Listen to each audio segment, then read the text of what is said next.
wabarakatuh. Alhamdulillah. Salatu wassalamu ala Rasulillah. Wala hawla wala quwata illa billah. Allahumma salli ala sayyidina Muhammad wa ala ali sayyidina Muhammad. Bapak Ibu hadirin jamaah subuh rahimakumullah. Tema yang ditetapkan oleh panitia kepada kami meneladani akhlak Nabi Muhammad SAW. Bapak Ibu, Nabi Muhammad diutus ke muka bumi ini bukan untuk menjadikan orang Islam jadi penguasa semua. Nabi Muhammad diutus ke muka bumi ini bukan untuk menjadikan umat Islam menjadi orang kaya dan berharta. Tapi Nabi Muhammad diutus ke muka bumi ini, innama bu'ithu liutammima makarimal akhlaq. Tidaklah aku diutus ke muka bumi ini, kata Nabi, kecuali untuk menyempurnakan akhlak, memperbaiki akhlak. Diutusnya Nabi Muhammad SAW dengan membawa mukjizat terbesar, yaitu Al-Quran. Di dalam Al-Quran ada perintah, ada larangan, ada kisah orang-orang soleh, ada kisah orang-orang yang diazab. Itu semua untuk pelajaran agar kita berakhlak. Diperintahkannya segala perintah, dilarangnya segala larangan agar kita berakhlak. Diperintahkan sholat, inna sholata tanha 'anil fahsya'i wal munkar, agar kita tidak melakukan perbuatan keji dan munkar. Akhlak. Diperintahkan kepada kita puasa, as-shaumu junnah, puasa itu perisai agar kita tidak memperturutkan hawa nafsu kita. Diperintahkan kita untuk berzakat, infak, sedekah, tak lain tak bukan adalah untuk membersihkan harta, membersihkan jiwa dan hati. Tetap akhlak adalah output daripada semua amal soleh. Diperintahkan kita haji, umrah, juga outputnya adalah akhlak. Agar kita melihat tanah perjuangan Nabi Muhammad SAW, mengingat kisah-kisah perjuangan Rasul dan para sahabat, perjalanan mereka untuk mempertahankan kalimat la ilaha illallah, penuh darah, air mata. Hadirin yang Allah cintai, dilarangnya sesuatu juga untuk merubah akhlak kita. Orang yang berzina, az-zaniyatu waz-zani fajlidu kullam minhuma mi'ata jaldah. Penzina laki-laki, penzina perempuan, campur 100 kali, usir setahun lamanya. Kalau sudah menikah penzinanya, rajam sampai mati. Kenapa dibuat hukum seperti itu? Agar kita takut, agar kita tidak berbuat seperti yang mereka buat, sehingga kita berakhlak. Innamal khamri wal maisir, diharamkan bagimu khamar dan judi. Kenapa diharamkan? Karena khamar itu merusak akal. Dengan rusaknya akal, dengan terganggunya fungsi akal, maka dia akan berkata yang kadang dia tidak sadar, berbuat yang kadang dia tidak sadar, sehingga merusak akhlak. Hadirin, jadi kalau ada orang sholatnya rajin, tapi tak berakhlak, visi misi sholatnya belum sukses. Bukan ayatnya yang salah. Ini ayat tentang aqimus shalah, inna sholata tanha 'anil fahsya'i wal munkar, ini enggak relevan. Tidak. Hadirin yang Allah cintai, kita hidup di muka bumi ini sudah melewati banyak fase. Fase pertama sudah lewat di alam arwah. Kita menaikkan kontrak dengan Allah. Alastu bi rabbikum qalu bala sahidna. Kita bersaksi, semua manusia bersaksi di alam arwah bahwa Allah satu-satunya Rabb yang atas disembah. Sehingga sepakat para ulama bahwa bayi yang lahir ke muka bumi ini dalam keadaan fitrah Kullu mauludin yuladu 'alal fitrah, kata Nabi sallallahu alaihi wasallam.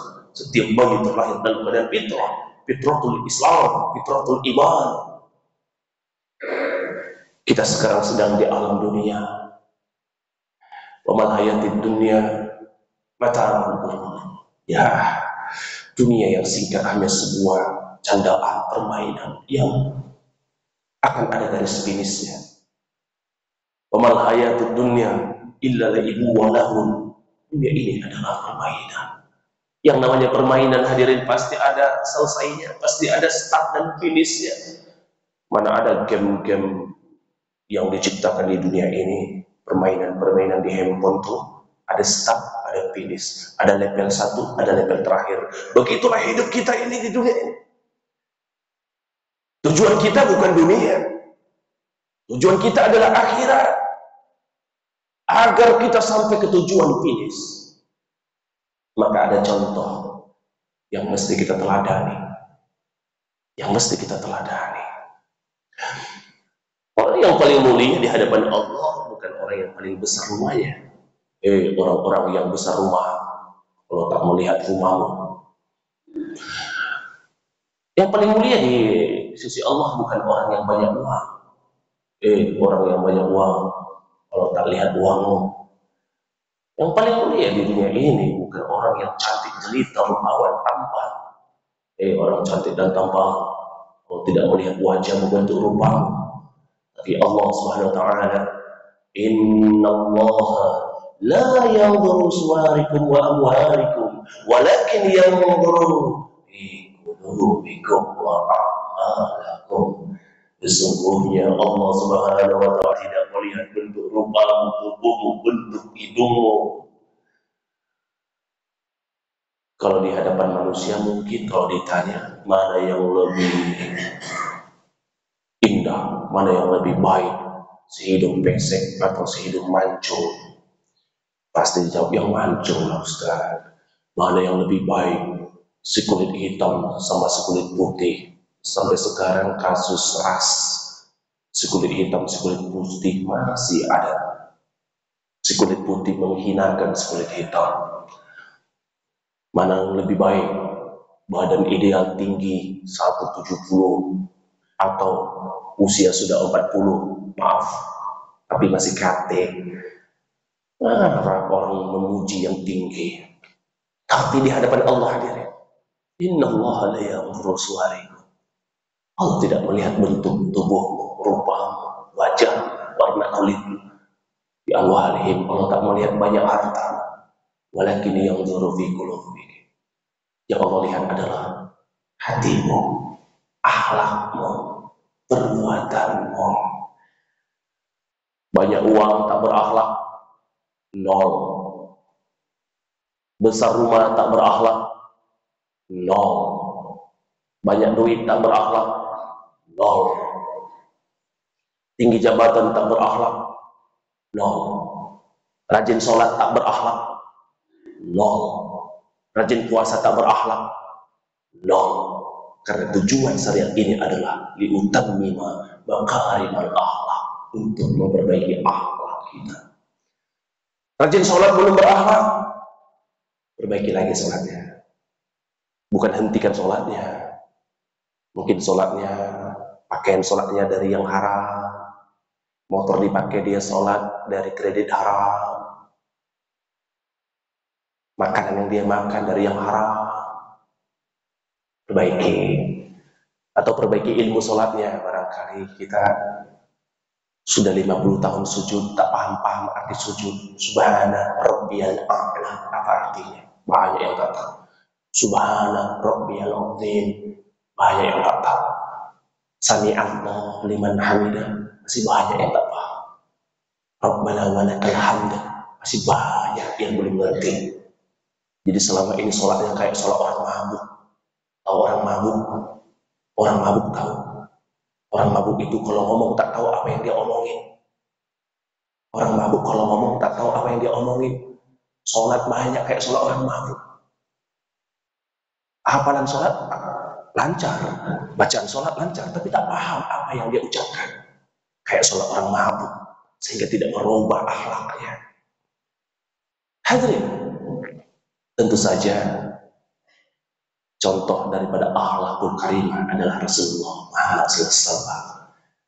Laqad kana lakum fi Rasulillahi uswatun hasanah. Karena di dalam diri Rasulullah itu terdapat suri tauladan yang baik untuk kita.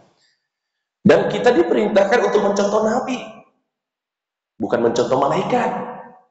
Kalau malaikat tidak tercontoh, hadirin. Malaikat tidak makan, tidak minum.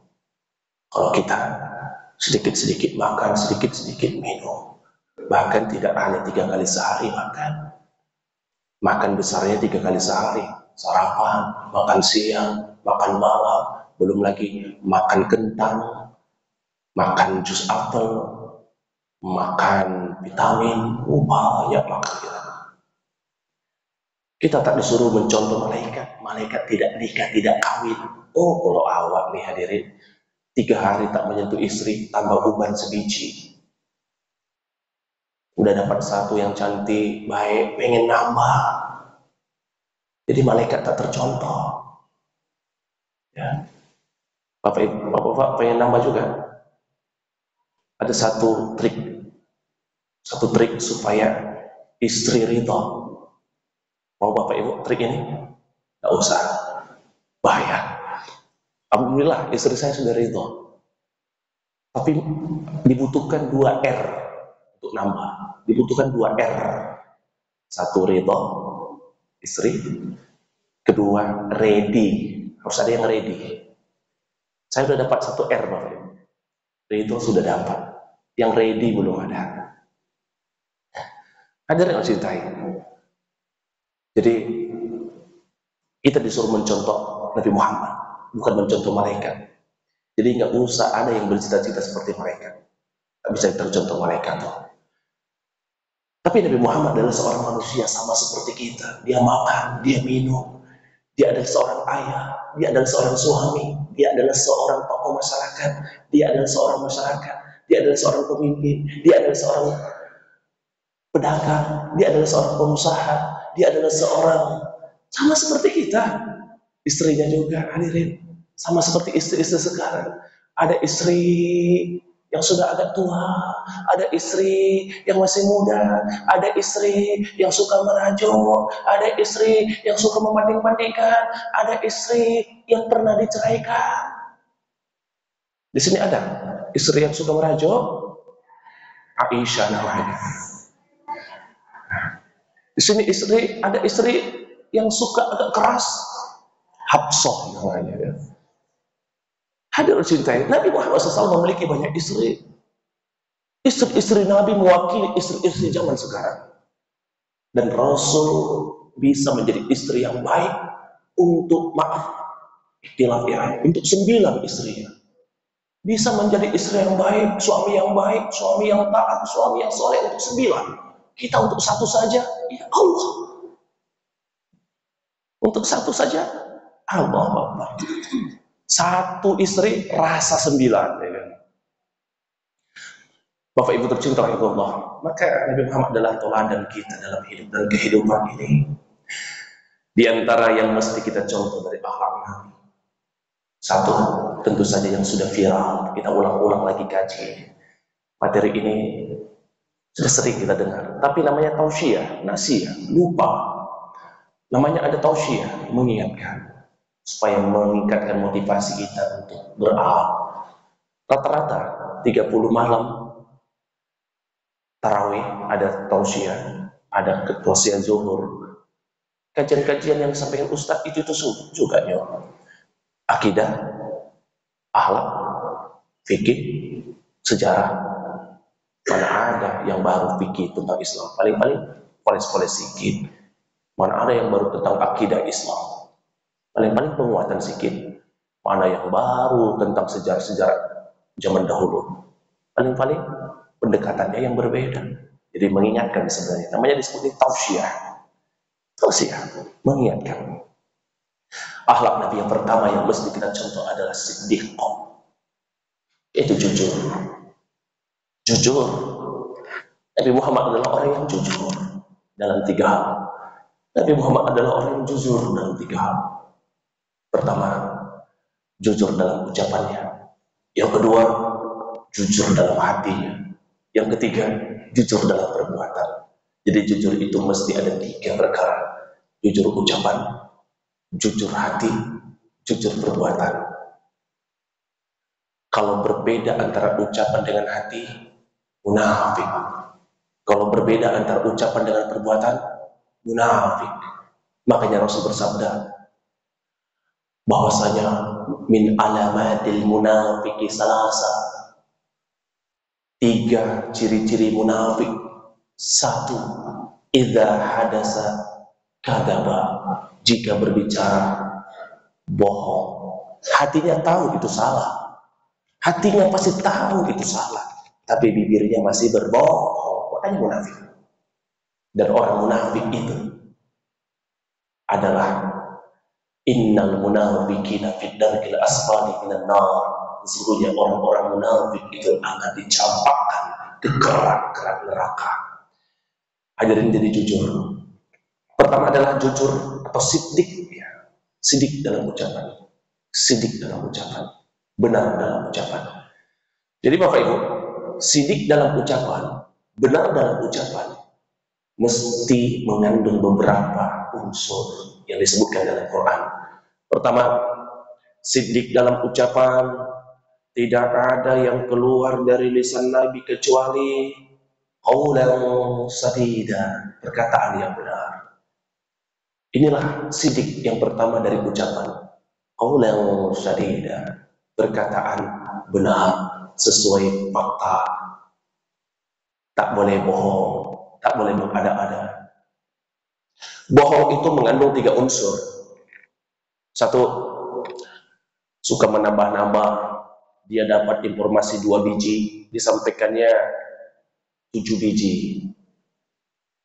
Oh, dapat informasi 2 meter, disampaikannya 10 meter. Ini ciri pendusta ini. 2, ciri bohong yang kedua adalah suka mengurang-urang.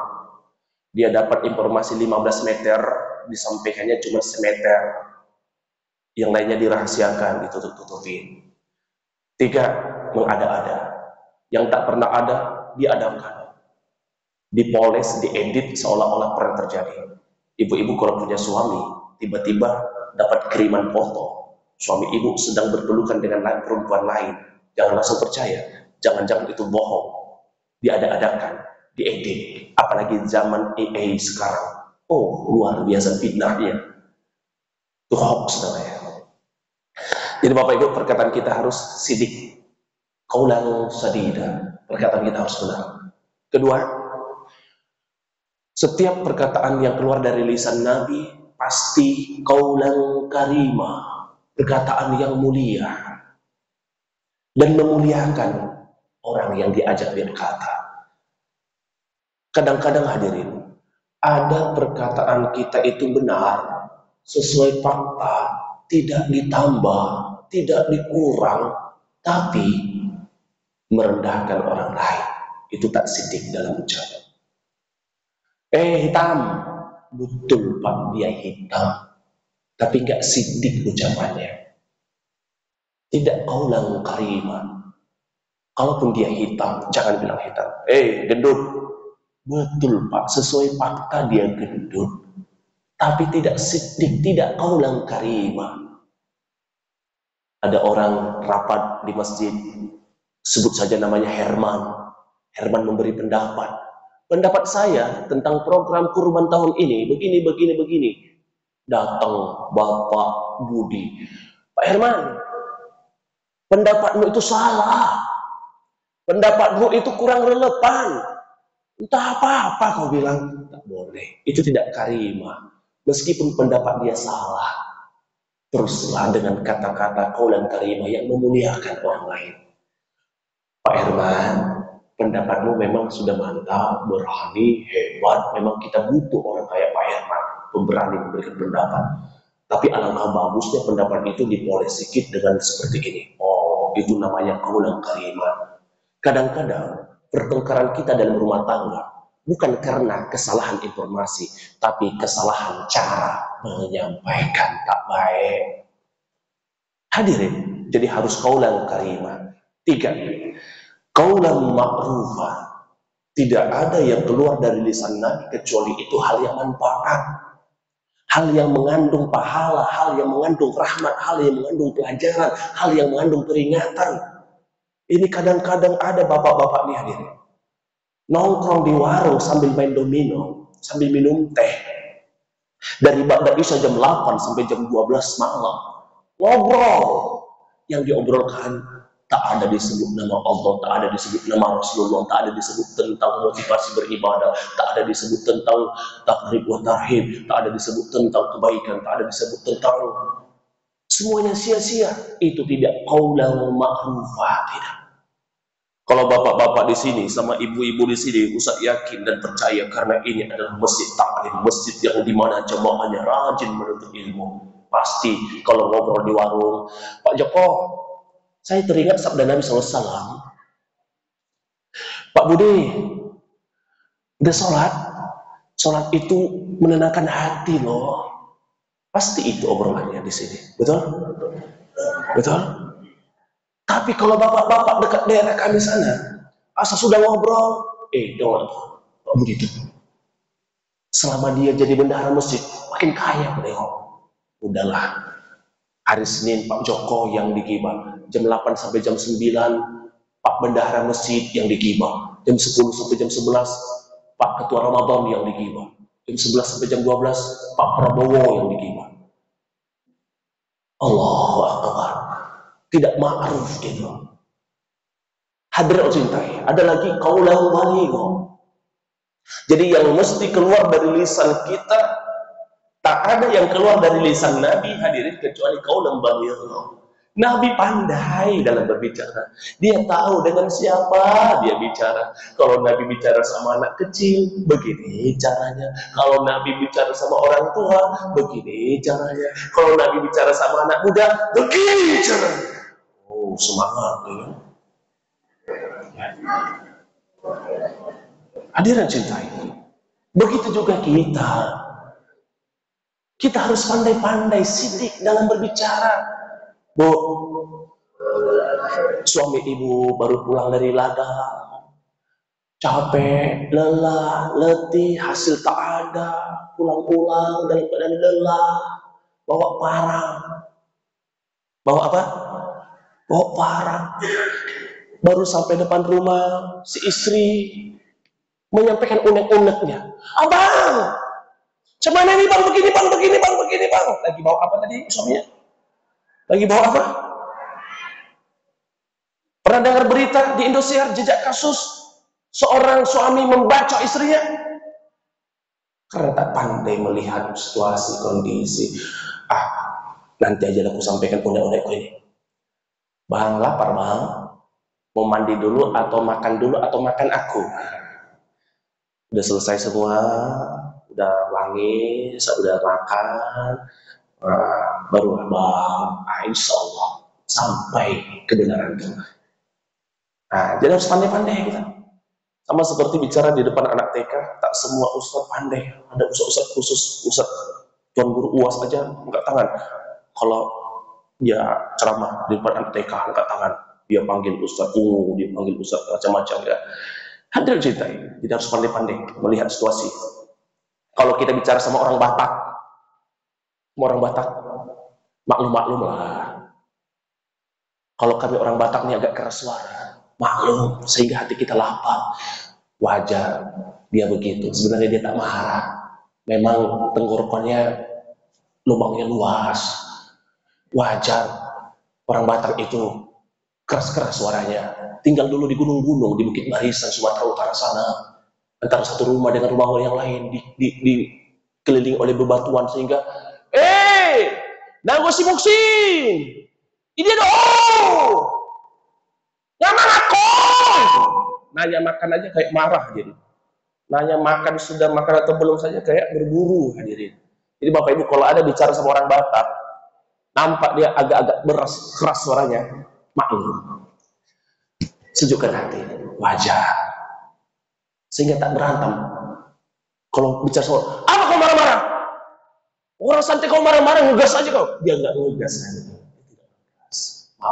Sehingga kalau kita saling memahami qaulan baligha, tak ada bertengkar-tengkar. Orang Batak juga harus tahu diri. Kalau bicara sesama orang Batak, nggak apa-apa. Kemana kau? Dari mana kamu? Sedang apa kau? Udah makan kau? Nggak apa-apa, sama-sama orang Batak. Tapi orang Batak harus cerdas. Jangan bilang kau sama orang Minang. Nangis deh hadirin. Itu tidak qaulan baligha namanya. Jadi kita harus qaulan baligha. Nah hadirin, itu siddiq dalam ucapan. Jadi kita harus belajar ngomong. Karena banyak pertengkaran antara tetangga, pertengkaran dalam rumah tangga disebabkan oleh salah berbicara. Siddiq yang kita teladani dari Nabi. Kemudian hatinya siddiq. Bagaimana hati yang siddiq? Hati yang benar. Kalau beribadah tidak ria, tidak sombong, tidak angkuh, itulah Nabi Sallallahu Alaihi Wasallam. Menahan marah, itulah Nabi Sallallahu Alaihi Wasallam. Perbuatannya juga siddiq, tidak ngambil hak orang, tidak menzalimi orang, itulah Rasulullah Sallallahu Alaihi Wasallam. Waktunya 30 menit, sudah pas 30 menit, mudah-mudahan bermanfaat dan kita bisa meneladani Nabi Muhammad SAW dalam satu bidang yang kita bahas. Banyak yang lain yang kita bahas adalah tentang siddiq. Mudah-mudahan kita menjadi orang-orang yang siddiq. Sebagai penutup, ayo kita simak hadis berikut ini. Iyyakum bis-sidqa fa inna sidqa yahdi ilal khaira fa innal khaira yahdi ilal jannah. Senantiasalah kalian berkata jujur, sesungguhnya perkataan jujur akan membawa kepada kebaikan dan kebaikan akan membawa kepada surga. Iyyakum wal kadhiba fa innal kadhiba yahdi ilal fujur fa innal fujura yahdi ilal nar. Jangan sekali-kali berkata dusta, karena kedustaan akan membawa kepada keburukan, keburukan akan membawa kepada surga. Bapak Ibu mau masuk surga? Sekali lagi, yang jawab mau, insya Allah qabul. Bapak Ibu mau masuk surga? Bagaimana mungkin masuk surga bohong 17 kali sehari semalam? Mudah-mudahan kita tak bohong-bohong lagi. Demikian yang dapat kita sampaikan Bapak Ibu. Mohon maaf lahir dan batin. Tutup dengan doa kafaratul majelis. Subhanallahumma rabbana bihamdika asyhadu an la ilaha illa anta astaghfiruka wa atubu ilaik. Ustaz lupa, Ustaz mau informasikan satu hal ya. Ustaz Muhsin Tampu Bolong ini ketua Rumah Mu'alaf Pekanbaru.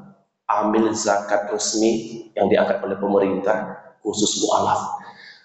Banyak mu'alaf di Pekanbaru ini, banyak, tapi tak terurus, tak dibimbing, tak dibina. Ustaz temukan banyak mu'alaf murtad lagi. Yang paling banyak Ustaz temukan itu mu'alaf sudah 3 tahun, 4 tahun mu'alaf, alif bata tak tamat, Al-Fatihah tak lurus, sholat belum tuntas. Alhamdulillah 4 bulan yang lalu kita membentuk sebuah yayasan namanya Rumah Mu'alaf Pekanbaru. Kantornya ada 2, satu di Jalan Lobak dekat Bintang Cendekia masuk dalam simpang PGRI, satu lagi di Manunggal. Di Manunggal itu rumah singgah mu'alaf. Kalau ada mu'alaf terlantar sudah ada rumahnya. Dan hadirin, sekarang sudah 52 mu'alaf kita bina. 52 mu'alaf ini sudah kita bina selama 4 bulan lebih. Dari nol mereka kita bina, karena baru-baru ini Ramadan pertama mereka masuk Islam tahun 2024 pertengahan rata-rata. Alhamdulillah ini Ramadan pertama mereka. Rata-rata sudah Iqra 4, Iqra 5, Iqra 6, ada yang sudah Quran beberapa orang. Sholat sudah tuntas, alhamdulillah. Target kita setahun, setelah setahun nanti ada wisuda mu'alaf. Ada wisuda mu'alaf. Barulah Bapak Ibu berhak bertanya, berapa tahun batasnya mu'alaf? Tak ada batas. Kalau setahun sudah mantap imannya, kita lepas. Hadirin Allah cintai. Mu'alaf-mu'alaf ini kita bina dari rumah ke rumah. 8 orang guru kita SK-kan, kita gaji, bukan gaji. Kalau gaji harus UMR 3,5 juta. Ini bukan gaji, uang minyak karena cuma 1 jutaan. Guru-guru ini yang 8 ini datang ke rumah-rumah mu'alaf 2 kali sepekan. Berapa kali Bu sepekan Bu? 2 kali sepekan guru-guru ini datang ke rumah mu'alaf. Artinya 1 bulan setiap mu'alaf dapat bimbingan pembinaan 8 kali. 8 kali guru datang ke rumah mu'alaf. 8 kali sebulan. Kemudian yang kedua, ada namanya daurah mu'alaf. Jadi yang di rumah-rumah dibina tadi, dikumpulin jadi satu di sebuah tempat, daurah mu'alaf. Setiap bulan kami kasih sembako sebagai motivasi mereka. Alhamdulillah, tahun ini hadirin adalah Ramadan pertama kami yayasan. Utsmin amwalihim, jemputlah zakat-zakat untuk mereka. Jadi Bapak Ibu pasti tahu, ada 8 asnaf yang berhak menerima zakat. Pasti tahu. Ambil zakat, pasti tahu. Salah satu dari yang 8 siapa Bapak Ibu? Mu'alaf. Tapi rata-rata masjid-masjid tidak mengeluarkan hak mu'alaf setiap tahun. Alasannya apa? Tidak ada mu'alaf dong. Tidak ada mu'alaf dong. Tidak ada mu'alaf dong. Saya datang sebagai amil resmi, sebagai UPZ resmi dari Las Saudara Ummah. Sebenarnya yayasannya mandiri dan sudah dapat rekomendasi dari MUI, sudah dapat rekomendasi dari Kemenak Kota Pekanbaru.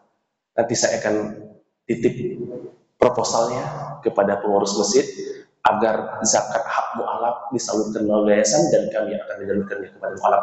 Dan ingat Bapak Ibu, mu'alaf di bawah naungan kami adalah mu'alaf yang valid. Valid artinya banyak mu'alaf liar hadirin. Banyak mu'alaf liar datang ke masjid-masjid, tolong aku mu'alaf, Gak usah kasih, minta saja nomor mu'alafnya, minta nomormu. Siapa namamu? Nomor HP, kirim ke yayasan. Kami yang akan memvalidasi, mensurvei betul nggak, dan kami akan salurkan ke mereka. Dan kita tidak hanya ngasih makan, kita bimbing agamanya, bahkan ekonominya. Sudah ada 3 mu'alaf 4 bulan ini kami bantu ekonominya. Kami buat usaha, kasih modal usaha, bakso bakar, kami buat usaha laundry, kami buat usaha internet, kami bantu ekonominya. Kalau kita cuma kasih makan, habis makan lapar lagi, minta lagi dia. Habis lapar, makan lagi, minta lagi. Tidak efektif. Jadi harus ada yang ngurus. Mu'alaf banyak, yang ngurus fakir, miskin udah banyak, yang ngurus yatim udah banyak, yang ngurus janda-janda, saya juga mau kalau ada. Tapi yang ngurus mu'alaf belum ada yang serius. Mudah-mudahan rumah mu'alaf ini adalah yayasan yang bermanfaat untuk umat. Dan saya juga seorang mu'alaf, tapi nggak mu'alaf lagi. 2008 saya masuk Islam. Tapi sekarang tidak mu'alaf lagi. Sudah jadi senior mu'alaf. Mudah-mudahan doakan kami Bapak Ibu supaya istiqomah dalam segmen dakwah mu'alaf ini. Demikian, subhanakallahumma rabbana bihamdika asyhadu an la ilaha illa anta astaghfiruka wa atubu ilaik. Assalamualaikum warahmatullahi wabarakatuh.